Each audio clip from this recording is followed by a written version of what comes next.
বাইহাকি শরীফের মধ্যে এসেছে শুআবুল ঈমান লিল বাইহাকির মধ্যে চমৎকার হাদিস, পঞ্চম খণ্ডের 223 নম্বর পৃষ্ঠার মধ্যে এসেছে 3336 নম্বর হাদিসের বর্ণনা। আন সালমান আল ফারিসি রাদিয়াল্লাহু তাআলা আনহু, সালমান আল ফারসি রাদিয়াল্লাহু তাআলা আনহু হাদিস বর্ণনা করেন, আতওয়ালুল উমুর লিরাসূলিল্লাহি সাল্লাল্লাহু আলাইহি ওয়াসাল্লাম, রাসূলের সাহাবীদের মধ্যে সবচেয়ে বয়স্ক সাহাবী ছিলেন সালমান আল ফারসি। কেউ বলেছেন তিনি 280 বছর, কেউ বলেছেন 300 বছর হায়াত পেয়েছিলেন। সুবহানাল্লাহ। সেই সাহাবী হাদিস বর্ণনা করেছেন, খাতাবানা রাসূলুল্লাহি সাল্লাল্লাহু আলাইহি ওয়াসাল্লাম ফি আখিরি ইয়াউমিন মিন শাবান ওয়া ফি রিওয়ায়াতিন ফি আখিরি ইয়াউমিন মিন জুমআ। রাসূল শাবানের শেষ জুমায় সমস্ত সাহাবীদেরকে সামনে নিয়ে একটা ঐতিহাসিক ভাষণ দিতেন। রাসূল সমস্ত সাহাবায়ে কেরামকে সামনে নিয়ে ঐতিহাসিক একটা খুতবা দিতেন। এই খুতবাটা আমি আপনাদেরকে শোনাচ্ছি, মনোযোগ সহকারে শোনেন। আল্লাহর হাবিব ইসলাম ডাক দিতেন, ইয়া আইয়ুহান নাস, হে মানব জাতি, কাদ আযাল্লাকুম শাহরুন আযীমুন শাহরুন মুবারাকুন শাহরুন ফিহি লাইলাতুন খায়রুম মিন আলফি শাহর। আল্লাহু আকবার। আল্লাহর হাবিব ডাক দিতেন, ইয়া আইয়ুহান নাস, ও হে মানব জাতি তোমরা শোনো, কাদ আযাল্লাকুম, তোমাদেরকে ছায়া বিস্তার করছে, তোমাদেরকে প্রটেক্ট দিচ্ছে, শাহরুন আযীমুন, একটা মহান মাস। আল্লাহু আকবার। শাহরুন মুবারাকুন, এটা হচ্ছে বরকতময় মাস। শাহরুন, এটা এমন একটা মাস, ফিহি লাইলাতুন, এর মধ্যে এমন একটা রাত্রি আছে, খায়রুন, এটা উত্তম, মিন আলফি শাহরিন, হাজার মাসের থেকেও। সুবহানাল্লাহ। আল্লাহর হাবিব সাল্লাল্লাহু আলাইহি ওয়াসাল্লাম বলছেন, জাআলাল্লাহু তাআলা সিয়ামাহু ফরিদাতান, দিনের বেলা আল্লাহ রোজাটাকে ফরজ করেছেন, ওয়া কিয়ামা লাইলুহু তাতাওয়ান, রাতের বেলা 2 রাকাত করে 20 রাকাত তারাবিহের নামাজকে আল্লাহ রাব্বুল আলামিন অতিরিক্ত সুন্নত করে দিয়েছেন। ফামান কামাহু ওয়া সামাহু ঈমানান ওয়া ইহতিসাবান গুফিরা লাহু মা তাকাদ্দামা মিন যামবিহি, যে ব্যক্তি দিনের বেলা রোজা রাখবে, রাতের বেলা 20 রাকাত তারাবি পড়বে, আল্লাহ তার জীবনের পিছনের সমস্ত গুনাহগুলো মাফ করে দিবেন। সুবহানাল্লাহ। রাসূল বলছেন, এটা এমন রমাদান, মান তাকাররাবা ফিহি খাসলাতুন মিনাল খায়র কানা কামান আদ্দা ফরিদাতান ফিমা সিওয়াহু, যদি কোনো ব্যক্তি রমাদানে একটা নফল কাজ করে, আল্লাহ রাব্বুল আলামিন অন্য মাসে ফরজ আমল করলে যেই সওয়াব পেত, রমাদানে একটা নফল আমল করলে আল্লাহ তার বান্দাকে ফরজের সওয়াব দেন। সুবহানাল্লাহ। ওমান আদ্দা ফরিদাতান কান্নামা আদ্দা 70 ফরিদাতান ফিমা সিওয়াহু, আর আমার যে উম্মত নাকি রমাদানে একটা ফরজ আমল করবে, আল্লাহ অন্য মাসে 70টা ফরজ আমলের সওয়াব রমাদানে একটা ফরজে দিয়ে দিবেন। সুবহানাল্লাহ। আল্লাহর হাবিব সাল্লাল্লাহু আলাইহি ওয়াসাল্লাম বলেছেন, ওয়া হুয়া শাহরুস সবর, এটা হচ্ছে ধৈর্যের মাস। কিসের মাস? রোজা রাখছেন বলে মানুষের সাথে খারাপ ব্যবহার করবেন, চেহারা কালো বানিয়ে রাখবেন, না না। রাসূল বলছেন এটা হচ্ছে ধৈর্যের মাস। ওয়াস সাবরু সাওয়াবুল জান্নাহ, ধৈর্য ধরতে পারলে আল্লাহ দিবেন সওয়াব। সুবহানাল্লাহ বলেন। as-sawabuল জান্নাহ, আর সওয়াব আপনাকে নিয়ে যাবে জান্নাতের মধ্যে। রাসূল বলছেন, ওয়া শাহরুল মুওয়াসাত, এটা হচ্ছে সহমর্মিতার মাস। আল্লাহু আকবার।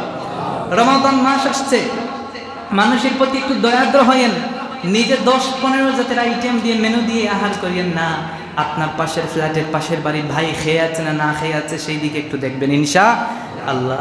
আল্লাহর হাবিব সাল্লাল্লাহু আলাইহি ওয়াসাল্লাম বলতেন, ওয়া হুয়া শাহরুন ইউজদাদু ফিহি রিজকুল মুমিন, আল্লাহ রমাদানে বান্দাদের, মুমিন বান্দাদের রিজিকের মধ্যে বারাকাত দিয়ে দেন। সুবহানাল্লাহ। আল্লাহর হাবিব বলেছেন, মান ফাত্তারা ফিহি সাইমান কানা মাগফিরাতাল লিযুনুবিহি ওয়া ইতকা রাকাবাতিহি মিনান নার, রমাদানে যদি কোনো ব্যক্তি অপর একজন রোজাদারকে ইফতার করায়, সুবহানাল্লাহ বলেন, যদি কেউ ইফতার করাতে পারে, আল্লাহর হাবিব বলেছেন তার জীবনের গুনাহ তো আল্লাহ মাফ করে দিবেন, সাথে যে ইফতার করিয়েছে তাকে আল্লাহ জাহান্নামের আযাব থেকে মুক্তি দিবেন। সুবহানাল্লাহ। পারবেন না ইফতার করাতে? প্রতিদিন একজনকে হলো ইফতার করাবেন ইনশাআল্লাহ। আল্লাহর হাবিব বলেছেন, ওয়া কানা লাহু মিসলুহু আজরিহি মিন গায়রি আন ইয়ানকুসা মিন উজুরিহিম শাই, যেই রোজাদারকে আপনি ইফতার করেছেন সেই রোজা রেখে যেই সওয়াব পেয়েছে আপনি ইফতার করিয়ে হুবহু সওয়াব পাবেন, কারো সওয়াবের মধ্যে আল্লাহ কম বেশি করবেন না। ঠিক সেই সময় একজন সাহাবী দাঁড়িয়ে বলেন, ইয়া রাসূলুল্লাহ, লাইসা কুলনা নাজিদু মা নুফতিরু ফিহি সাইম, আমরা তো এমনও সাহাবী আছি যারা নাকি কাউকে ইফতার করানোর সামর্থ্য রাখি না। আরেকজন হয়তো ইফতার করাতে পারে, কিন্তু আমি তো ইফতার করাতে পারবো না, আমি কি সওয়াব থেকে বঞ্চিত হয়ে যাব নাকি? আল্লাহর হাবিব জবাব দিলেন, না না। আল্লাহর হাবিব বলেন, ইউতি আল্লাহু হাযা সাওয়াব মান ফাত্তারা সাইমান আলা মাযকাতি লাবানিন যদি তুমি বিশাল আইটেমের মেনু দিয়ে কাউকে ইফতার করাতে না পারো, সমস্যা নাই, হুবহু সওয়াব পাবে। তুমি যদি কাউকে লাবানিন এক গ্লাস দুধ দিয়ে কাউকে ইফতার করাতে পারো, হুবহু সওয়াব আল্লাহ তোমাকে দিবেন, সুবহানাল্লাহ। তাও পারো না, সমস্যা নাই, ও তামরাতিন, তুমি একটা খেজুর দিয়ে কাউকে ইফতার করিও, তাও যদি না পারো, রাসূল বলেছেন আও শারিবাতি মাইন, এক গ্লাস পানি দিয়ে কাউকে ইফতার করিও, তোমার জীবনের গুনাহ আল্লাহ মাফ করে দিবেন, জাহান্নাম থেকে আল্লাহ তোমাকে মুক্তি দিয়ে দিবেন, সুবহানাল্লাহ। আল্লাহর হাবিব বলেছেন মান আশবা সাইমান, যেই ব্যক্তি কোনো রোজাদারকে ইফতার করাবে, সাকাহুল্লাহু মিন হাউদি শুরবাতান লা ইয়াজমাউ হাত্তা ইয়াদখুলাল জান্নাহ, কিয়ামতের ময়দানে বিভীষিকাময় সেই কঠিন দিনে মানুষ যখন পানির জন্য হাহাকার করবে, সেই কঠিন দিনে আল্লাহ রাব্বুল আলামিন ইফতার করানোর কারণে কিয়ামতের ময়দানে আল্লাহর বান্দাকে জান্নাতের পানি পান করাবেন। এটা এমন পানি যেই পানি খেলে আর কশ্চিনকালেও বান্দার কখনো পিপাসা পাবে না, সুবহানাল্লাহ। আল্লাহর হাবিব সাল্লাল্লাহু আলাইহি ওয়াসাল্লাম বলেছেন শুধু তাই না, যদি কাউকে এক গ্লাস পানি দিয়ে ইফতার করাতে পারো, আল্লাহ রাব্বুল আলামিন ইউদখিলাল জান্নাহ, তোমাকে আল্লাহ রাব্বুল আলামিন তার বিশাল জান্নাতের মেহমান বানাবেন, সুবহানাল্লাহ।